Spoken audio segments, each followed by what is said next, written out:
employees. My name is Yusuf Bakis. So, in this report, we are here to talk about the team examination, group behavior, and its importance. So, the team examination, in reference to the case study on TLC organization, there are tasks assigned to staff to design and develop clients' websites. To get this done, group of two was created, which one team is more active and well planned than the other team. Teamwork and equality was practiced in one team, which contributes to the success of the team, while there is no where there is more of competition and aggressiveness in the other team, which leads to their goal to be unsuccessful and separation. So according to this, the company assigned a task to the staffs, like to come up with a website. So they have to divide the whole team into two. So we have two teams, and one team is full of employees that they are well nurtured, they are talented, they know they are well motivated on what they are willing to achieve. While the other team are full of people that they just focus on competition, they are not focusing on the goals and what they are willing to achieve. So that leads to successful team and unsuccessful team. So team behavior and importance. So according to the case study, the effective team, they are well nurtured, they are full of positivity, cooperative working relationships, teamwork, problem-solving skills among team members, and all of them, they have same motive. While the ineffective team, they are unplanned, they are full of negativity, criticism, competition, and aggressiveness. This result in team members not communicating freely or discussing their problems that had potential damage, and that had potential damages on the team.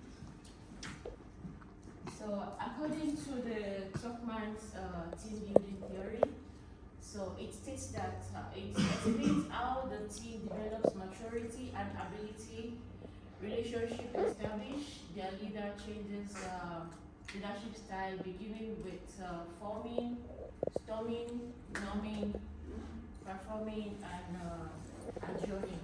So under the forming stages occurs when team members first come together as a team. Like at the beginning of the project, they come together to talk about what the project is all about, what they are looking for, and how to plan everything. So, and the aspect of storming, during the storming stage, teams discover teamwork is more difficult than they expected, because it's not easy. People from different let me just say, they have different understanding. It's not easy for you to just come together and just say, okay, we just want to go on one, we just want to agree on one thing. Definitely there will be someone that will agree and there will be someone that will go against it. And on numbing, the numbing stage begins as the team moves beyond the storming stage and begin to function as a team. The moment they are able to brainstorm together and agree, like, okay, this is what we want. So they will be able to move on to say, okay, this is what we are going to do, and they will be able to function as a team. And performing, when a team reaches the performing stage, it is functioning as high performance team. Definitely when they reach the performing stage, they have already skipped through the storming, numbing, and they are ready to perform and make things right. So, and the adjourning is the breaking of the team when the required task is complete. So at the end of the task, so for the successful team, they will happily break up, like, okay, we have done this, then we complete, everybody go their ways.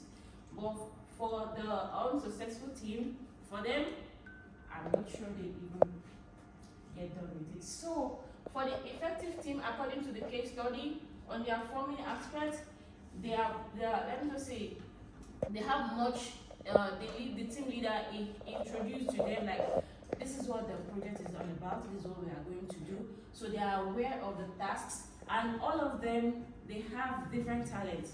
So like the graphic designer, the programmer, So all of them, they have different talent. They are able to know, okay, this is what this one is doing, this is what this one is doing, so there will be no contradictions among them. And for the storming, so for that, they have the action plan, decision making, and they come together like, okay, this is how you do yours, this is how you do mine, so to put things together. And the normings, they have same motive, same motivation, and they have problem solving skills. Like they can solve problems among themselves, they don't look down on themselves, they value themselves. And performing, good communication skills, teamwork, and positive results. Because they understand each other, they know like, okay, this one is a graphic designer, this is what you will do. This one is a programmer, this is your duty. They try to respect each other in every aspect. So that is how they have positive results. And at the end of the project and the adjourning stage, project completion, so they are happy and everybody go their ways. So for the ineffective team, according to Tuxman's theory, relating to the case study, so in informing, no guide on the project at all. All of them will just come together like they don't really understand what they want because they are full of differences. They have what it takes to build a team, but they are not seeing themselves like a team. So on the storming, less oriented and inexperienced.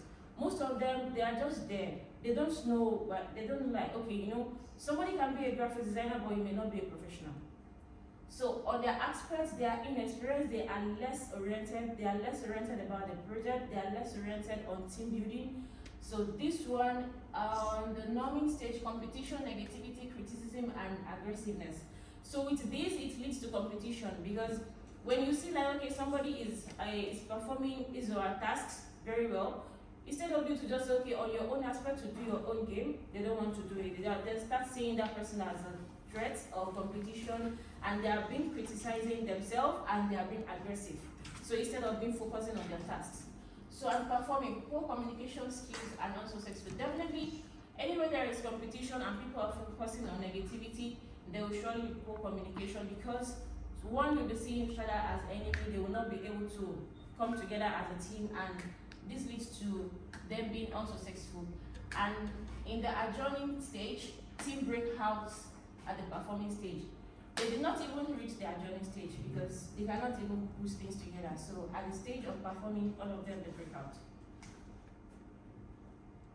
So here is Bowlby's theory, Bowlby team theory. So Bowlby theory identifies 9 roles which is categorized into 3 groups: action-oriented, people-oriented, and thought-oriented. Each team role is associated with typical behavior and interpersonal strength. Understanding your role within a particular team you can develop your strength and manage your weakness as a team member, and so improve how you contribute to the team. So here are the 3 categories. The thinking, so it consists of the plant, monitor, elevator, specialist. On the action side, implementer, shaper, completer, finisher. And on the aspect of the people, we have the coordinator, resource investigator, and teamwork. So on this Bowlby's theory, it states that for the shaper is a team member who drives everyone forward. They are one of the most useful of Bowlby's personality types to have on team, as they provide the necessary drive to keep up the momentum of project and ensure deadlines are met. So for the successful team, they have the cooperation. Not like they still need somebody to come and drive them to shape everything, to put things in place. All of them, they are well aware of the task and they have the willingness to meet up with the task. So they are well cooperating. And for the for the unsuccessful team, they are very aggressive. All of them, they are just being like a boss because even their leader, they do not respect their leader. So they find it very hard for them to, even if they have somebody that can be a shaper among them, they will never listen. So on the aspect of implementer, the implementer is the team member who puts plan in place to get things done. They are good at taking abstract ideas and turning them into concrete plans that leads to a tangible and end result. So for the successful team, they are well nurtured. All of them, they already know what to do. even if things are getting hard, they have the ability to brainstorm among themselves and share ideas, build a team to achieve the goals they are winning. And for the unsuccessful team, they are lacking behind because they are not willing to move forward. They only think on the negative side. They are not thinking on the positive side. So, and they are being lazy because when they see somebody is being active, they are being jealous. Like they just see the person as a competition. So on the complete finisher in the Belbin team role theory is a role that really comes into its own towards the end of the project. They take aspects of both the shaper and the implementer and focus their efforts on helping the project reach its end goal, ensuring that high standards are met and nothing gets missed. For this, on the successful team, they have they keep track of everything they do. For them to know, okay, this one they have achieved this, and there is assurance for quality because in their motive they are willing to get the best out of them. They are willing to do the best out of them to achieve the quality. So, and for the unsuccessful team, they are nonchalant. They focus on rivalry and competition. They don't even care. Even at this, according to the case study, they don't even reach the complete finisher stage. Yeah, so people oriented. On this one, we have the coordinator. The coordinator is what most people would typically think of as a team leader. They have a similar role as the implementer when it comes to the Belvin's team roles, but focus on managing the people in the team instead of the specific task that need to get done. So for the team, they are well informed about the goals. So they are talented already, and they have the tolerance to listen to others. They tolerate themselves. They don't look like, okay, me, I'm above this one, I cannot listen to this one. They have the respect for each other and they are well informed about what they need. So it's just like they're just working as a team. No one is just saying like, okay, this one is lower, or no one is saying like, okay, this one is higher than me. And on the unsuccessful team, they have less commitment and they are always late when it comes to team meeting or maybe brainstorming. They just look down on themselves and they are incapable of everything. Even the leader itself, the leader don't have the right to give orders because he's one of the, the leader is the youngest among them. So on the aspect of team worker, the team worker is one of the 9 Belbin team roles who ensures that all members of the group work well together. They act as a diplomatic mediator in discussions and may speak up for team members who are less confident. So for this successful team, maximum cooperation, they have the maximum cooperation. They don't think of, okay, maybe somebody is trying to criticize them. They'll just say like, okay, there is a problem, let's solve it together. So they're a good listener. So they do things together. They have the maximum cooperation. And for the unsuccessful team, they try to avoid responsibilities. They are not even ready to be part of the game. They just want to be part of the team, but they don't want to be part of the game.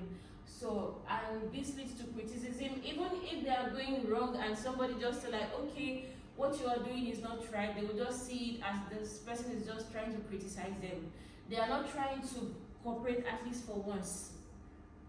So for the resource investigator is the most inquisitive of Belbin's team roles. They like to look at situations from a range of different angles, research all the options available before making a decision, and are driven by the desire to know more. So for the successful team, they always have an open conversation on any task they want to take. If they want to make any decision, they always have an open conversation among themselves. Not like somebody who just come and say, okay, this is what we will do. No. Everybody needs to think together and come up with their ideas. So, and the best one is what the team will go for. And for the unsuccessful team, if anything happens, instead of them to look for solution or to make a decision of anything, they just try to give up on everything. They just break up and they lose focus easily. Instead of them to just focus on the positive side, they just like, oh no, they just want to do what they want. So for the thought-oriented, there is plant. In Belleville's theory of team roles, the plant is the most creative personality type. They are the main source of new ideas and inspiration for the team and use their creativity to fuel discussion and solve problems throughout the project. So for the successful team, they already know their roles. Everybody know their roles. They have been assigned that, okay, this is what you will do. And all of the team members, they value their creativity because all of them, they are well nurtured already. They are talented. So there is open dialogue that enables team members to express their concerns in a non-defensive way, in a non-defensive manner. Like if things, even if you have a little idea that, you know, okay, this your level of creativity is low, the other person is willing to support. Not like they will just be like, okay, they will just criticize you, or maybe they will just look down on you. And for the unsuccessful team, they were not inclined to discuss problems, as they would only attract criticism and negative feedbacks.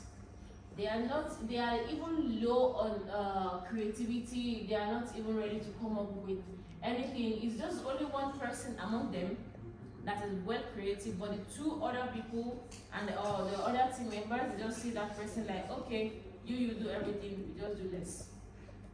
So, and for the monitor elevator, the monitor elevator is the strategist of a team.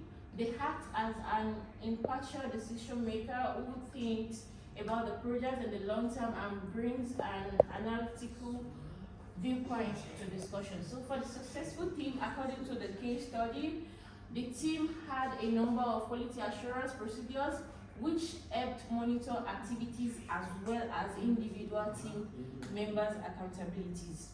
And for the unsuccessful teams, they lack respect for their leader. So even if the leader said they want to monitor or elevate them, they will not even accept, they will not even give a room for that. So, and they will have a poor manner of approach to their leader. And for the specialist, the last of Belleville 9's team roles is the specialist who provide a high level of expertise on a certain topic in a project. In the real world, they may be brought in as a consultant. So, or may just as an advisor to the team, just to share topic, and the person will be like, just to recommend these things for them. As for the successful team, they have the self-confidence, they are built already, so they have everything that it takes. I don't think they need a specialist again. The only person that can just be like a consultant or specialist, so then it's just their team leader. So, and for the unsuccessful team, they are not ready to listen to anything. They just want to do themselves. So, according to my personality trait, and on the level of openness, I have 75%. So actually, the result is right, because I'm the type of woman that believes in transparency and being open to each other in the workplace and anywhere I find myself. I don't like being silent. So I always wish to try something new, develop new ideas, always to give always to give my profession a new look. I enjoy working around people, and irrespective of their personalities. Like, I have the ability to mingle with anybody, stay with anyone. I'll just learn to know you for you. So, in order not to cross my boundary. So, and conscientiousness. I believe in working together with my colleagues to achieve company goals. I understand people have differences, because you cannot say, okay, all of us we are working in the same company or we are doing the same things together. We cannot have the same understanding. So I just try to balance myself to everybody's standard. So some people may likely get on my nerves to make me react on their incompetence, but I still try to control it. So extraversion, so it's 75%. For me, I like meeting new people, sharing ideas, getting inspired by people, and I like people getting inspired by me also. So, and I also like inspiring people around me, to value and see good in themselves. In short, I like seeing people be motivated and inspired through my positivity. I don't like people being down. So on the agreeableness, I'm the type that I don't like to argue when people don't seem to understand me. So for me, to prove you wrong, I will go by your way first. So when you now go wrong, I will now tell you, okay, let's do it my way.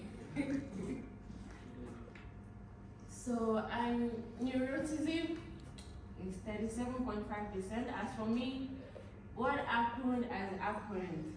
Yeah. Let's just find possible solutions to current things and we forget everything and move on to the next action. For me, getting angry is just a waste of time. So instead of just fishing out like, okay, why is this one like this? No. Why is it like this? No, it has happened. Let's just look for the solution and move on. Instead of wasting our times. So, and recommendation for the unsuccessful teams. For the unsuccessful teams, on the aspect of orientation, they are lacking behind. What they need to know is like, okay, before you even say you want to start a task or you want to start a project, being the team leader, you need to sit down. Even before you gather your team together, sit down, look yourself. Are you ready for the task? Can you stay on the difficult side? Are you able to adapt to everybody's emotional issues? So look yourself, orientate yourself first, before you now go to them and now tell them, okay, what the project is all about, how you will do it, then how it will be executed, and what are you looking forward to get. So and try to let everybody know their what, their responsibilities, and let them know their capabilities. So everybody will learn to value themselves. And emotional control. In anything you want to do in life, don't ever attach your emotions to it. If you want to achieve a goal, you should surely know that there will be difficulties on the way. So no matter what, don't let your emotion get over you. And for the aspect of focus on goals, they just need to focus on goals, because there is in this world no how, even if you are a team of 3 or you are a team of 2, there will be time you will have differences, you will have arguments, misunderstanding, everything can never be straight. But the only thing is just focus on goals. If you are supposed to sacrifice your feelings, just swallow your anger, swallow your pride, for you to just achieve that goal, just focus on the goal. Don't think of the negative side, just focus on the positivity. And reward for all. So as a team, if a task is being assigned to a team, when the reward wants to come, it will not come to just only one person. If the reward will come, it will come to the group as a whole. Even maybe it may be in form of incentive or something, or maybe promotion or stuff. As no matter how small it is, if they will say, okay, they will not just say, okay, this is the only person that did it. No, they will just say, okay, team A. Even if somebody is lacking behind in the group, they don't want to know. All they know is, okay, what the group are able to achieve. So the reward is coming for all, not just for only one person. And thinking positive, no matter where you are and everything you want to do, always think positive. And always agree like, okay, you may be perfect in some aspects, you may not be perfect in some aspects. So you cannot be, let me just say, you cannot be perfect in everything. Just know like, the reason we have a team is because if someone is going down, the other person will be able to motivate the person. And if someone is moving forward than you, instead of you being thinking like this person is a competition or be seeing this person as a rival, better just think of the good aspect of it so you can learn from the person also. Thank you.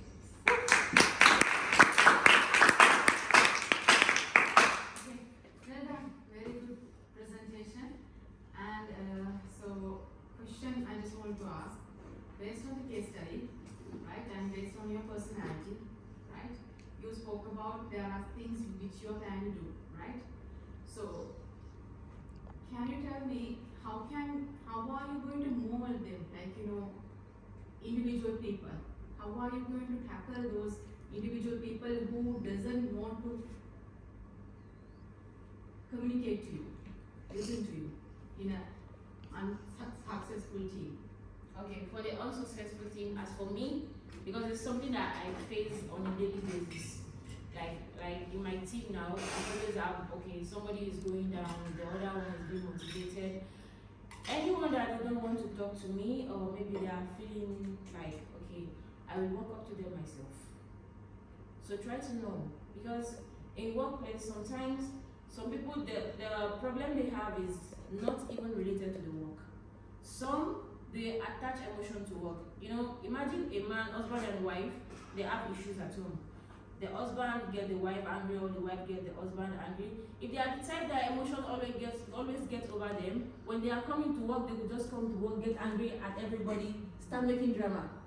So you just need to get to them, walk up to them, learn to know, okay, try to ask them, what is the problem? Did you have problem with anybody in the team? Did you have problem with me? Or you have something maybe bothering you personally, that you are just diverting their aggression to the work? So I will try to orientate the person and tell the person like, okay, if it is your emotion, learn to know that like this work you are doing, what you get here is what you will use to feed your family. And if you try as much as possible, you attach your emotion to your work, if you lose your job, it will have a bad effect on your family also. So anytime you are coming to work, maybe you are being aggressive, if it is emotion side. As you left your home, drop your emotion at home. Forget everything. Then when you get to work, just know, okay, you are here. Let me do what is here. And if you know you cannot get over your emotion, once you are going back home, when you reach your door, pick it again. And when you reach home, forget about work also. So don't mix everything together. So that's it.